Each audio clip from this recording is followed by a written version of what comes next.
تو عالم ارشاد فرما رہا ہے قل للمؤمنین یغضوا من ابصارہم، اے محبوب پاک صلی اللہ تعالی علیہ وسلم آپ مومنین سے فرما دیں کہ نگاہیں نیچی رکھیں وَيَحْفَظُوا فُرُوجَهُمْ، اور اپنی شرمگاہوں کی حفاظت کریں، ذَلِكَ أَزْكَىٰ لَهُمْ، یہ ان کے لیے پاکیزگی ہے۔ اور سامعین کرام، آج معاشرہ پرفتن ہے، ہم ہر طریقے کے فتنے کی آندھی میں گھرے ہوئے ہیں، ہر طریقے کی شرمگیزی فتنہ و فساد میں مبتلا ہیں۔ اللہ تبارک و تعالیٰ نے فرمایا مردوں سے فرما دے، مومن مردوں سے اسپیشل فرما دے محبوب کہ یہ اپنی نگاہیں نیچی رکھے، راہوں میں چلے تو نگاہیں نیچی ہوں، بازاروں میں چلے تو نگاہیں نیچی ہوں، معاشرے میں چلے نگاہیں نیچی ہوں، گلیوں میں چلے نگاہیں نیچی ہوں۔ خصوصی طور پر راہ چلنے میں اگر یہ محسوس ہو کہ عورتوں کا بھی ہجوم ہے یا عورتیں بھی ہیں تو وہاں خاص طور پر اپنی نگاہیں نیچی رکھیں۔ اگر پہلی نظر انسان کی کسی غیر محرم یا اجنبیہ کے چہرے پر پڑ جائے تو فوراً اس مرد نے اپنی نگاہ ہٹا لی اور حفاظت کرتے ہوئے نیچی کر لی تو پہلی نظر کا گناہ نہیں ہے، لیکن اگر پھر دوبارہ دل کی خواہش کے ساتھ، ہوائے نفس کے ساتھ، شہوت انگیزی کے ساتھ اپنی آوارہ نگاہوں کو اٹھاتا ہے اور اجنبیہ عورت کے چہرے پر ڈالتا اس کے حسن و جمال کو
جاتا ہے۔ حضور علیہ السلام نے ارشاد فرمایا انسان کی نظریں بھی زنا کرتی ہے، انسان کا ہاتھ بھی زنا کرتا ہے، انسان کی زبان بھی زنا کرتی ہے، انسان کا پاؤں بھی زنا کرتا ہے، بلکہ اعضاء و جوارے یعنی انسان کے جسم کے الگ الگ پارٹس کے بارے میں حضور نے فرمایا یہ زنا کرتے ہیں۔ عرض ہوا یا رسول اللہ یہ کیسے؟ ارشاد ہوا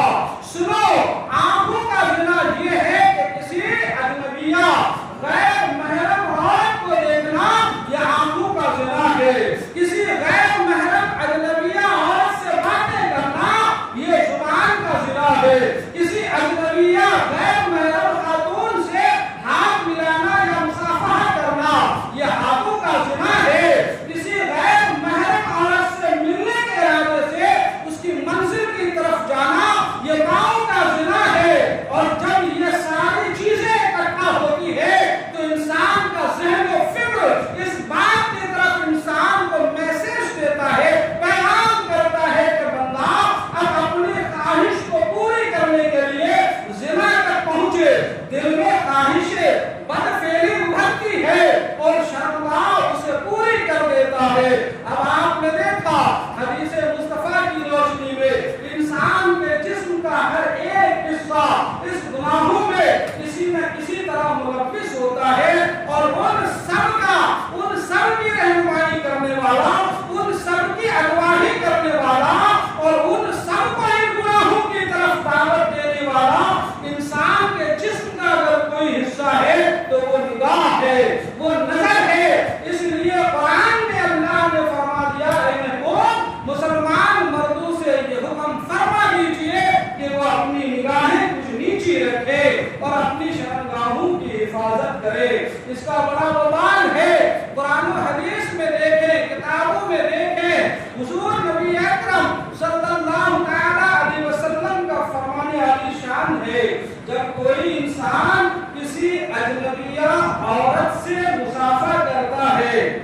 یاد رکھیے گا بہت سی چیزیں نگاہوں کے سامنے آتی ہے لیکن میں احتیاط کے ساتھ بول رہا ہوں، اسے آپ خود بھی مطالعہ کرنے کی کوشش کریں۔ کسی اجنبی عورت سے مصافحہ کرتا ہے، چاہے وہ خوشی کا موقع ہو، چاہے کسی نیک مقصد کو حاصل کر کے اس سفر نیک سے واپسی کی خوشی کی محفل ہو، وہاں پر اگر مرد و عورت دونوں میں سے کسی کی عمر حد شہوت کو ہے تو ان دونوں کا آپس میں مصافحہ کرنا ناجائز اور حرام ہے۔ اور ابھی زمانے قریب میں نے اپنی ان گنہگار آنکھوں سے اس طریقے کا نظارہ دیکھا۔ سنیے ذرا، فرماتے ہیں اگر کسی مرد نے اجنبیہ عورت کے ساتھ مصافحہ کیا